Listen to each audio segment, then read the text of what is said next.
Hello guys, I Nyantechi TV. Baby awu biara. Yemma mpanyin John Mahama and I will call UN General Assembly nanu ya ekokoma speech. Na speech na papa ne koma ye no. Ano den emotion na speech no very powerful.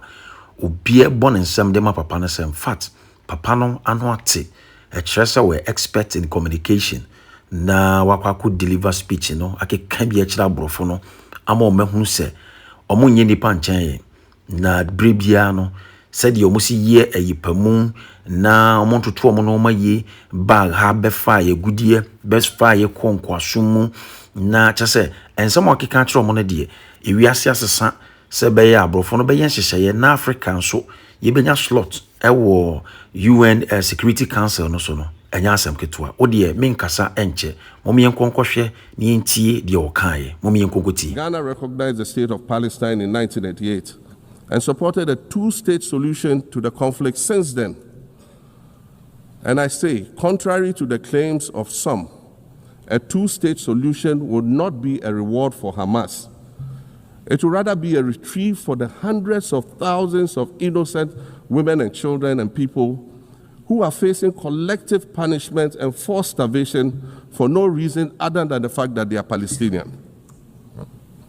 For nearly 2 years and for the fear of reprisals, we here in this General Assembly have been playing hide and seek with language to find the right words to help us avoid or excuse what we all know is taking place in Gaza. But here's the thing, it doesn't matter what you call it. If it looks like a duck, it swims like a duck, and quacks like a duck, well, then it must be a duck. The crimes in Gaza must stop.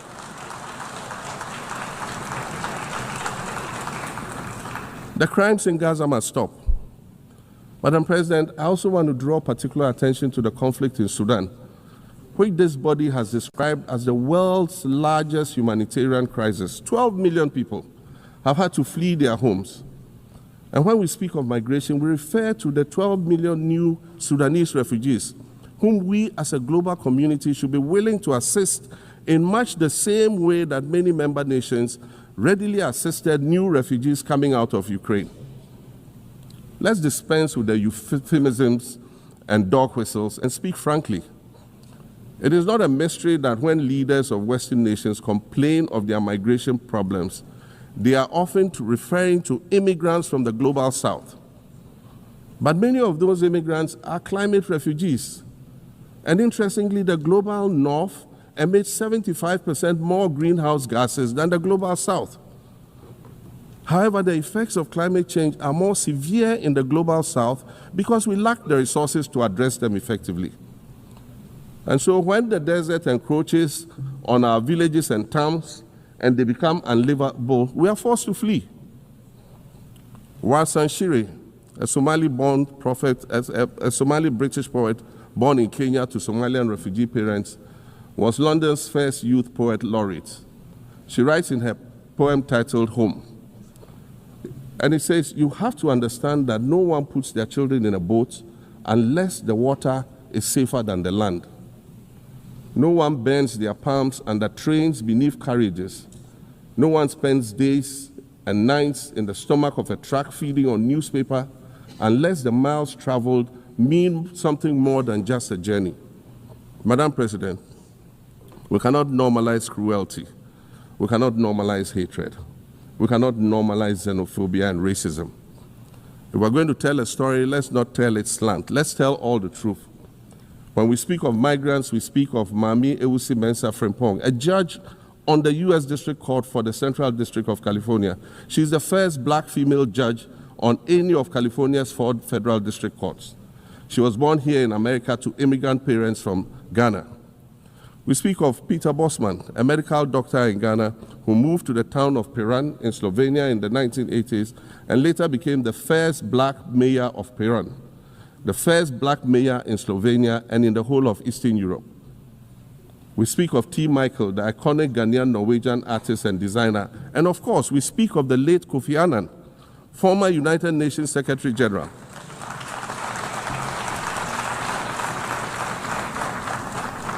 former United Nations Secretary General and Nobel Peace Prize recipient, who was born in Ghana but spent his adulthood in various places in America and Europe. These are people who have brought great distinction to the countries that they decided to call home. In this era of global uncertainty, Africa must exercise sovereignty over its natural resources to raise the necessary funds to ensure the well-being of its citizens. The days of parceling out vast concession areas to foreign interests for exploitation must come to an end. We'll continue to welcome foreign investment, but we must negotiate better for a bigger share of the natural resources that belong to us. And we must insist on value addition to these resources. We're tired of the continued image of poverty-stricken, disease-ridden rural communities living at the periphery of huge foreign-controlled natural resource concession areas. We're tired of having people extract the most they can from us and in return offer us the very least by way of respect, consideration, and dignity.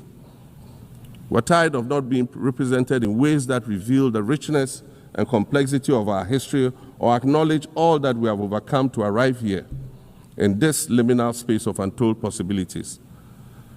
Allow me to echo the Indian-American writer Arundhati Roy, who wrote, "Another world is not only possible, she's on her way.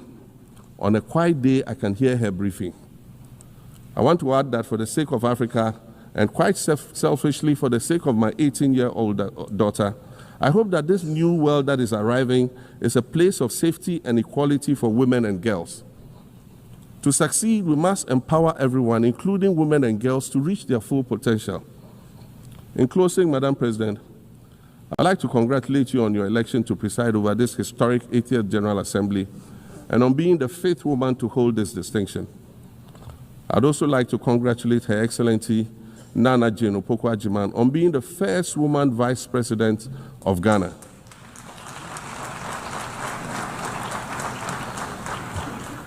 Now every Ghanaian girl knows the heights to which she can ascend. Words matter, but issues of representation matter even more, which is why Ghana looks forward to the appointment of a woman as Secretary General of this organization in the near future. Nyantechi TV and on the betana. Medasa so to me share video no nyina kwa wie. Na why wadwen se time bia no ye de enne story bia ba obedi achi na obehwe de amai. Yakopon wo hia no nka ho. Eti me so da bia obehu se story bia ba bia me pa cho adi dim. Na wa subscribe on my na wa share na afofro nso enya bi ahwe. Na ha na me de besi me de Samuel Owusu Nyantechi. Aha ye Nyantechi TV. Ewado nka ho na won hwe nyina so abra ye ho masem. Bo Nazareth ni Yesu Kristo dimo. Amen. Bye bye.